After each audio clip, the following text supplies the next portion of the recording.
तुम्ही सुद्धा दिवसा झोप घेऊ शकता जर तुम्ही बाल आहात किंवा वृद्ध आहात या दोन्ही वयाच्या कंडिशन्स असतील तर त्यावेळेला दिवसा झोप घ्यायला अलाउड आहे।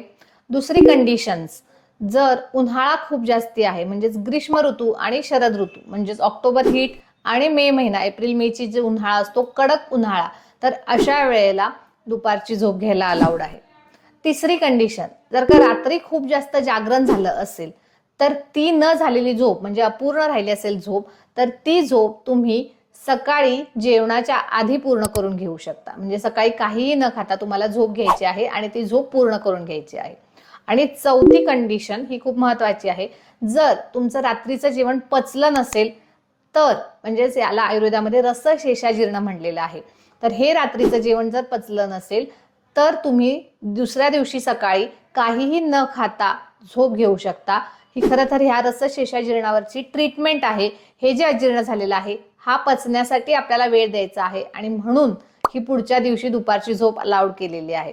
तर जर का ह्या कंडिशनमध्ये तुम्ही कुठे बसत असाल तर आणि तरच तुम्ही दुपारची झोप घेऊ शकता। इतर वेळेला दुपारची झोप पूर्णतः वर्ज्य सांगितलेली आहे। त्याने आम निर्मिती होते, अपचन होते आणि वेगवेगळ्या व्याधींची निर्मिती होत असते।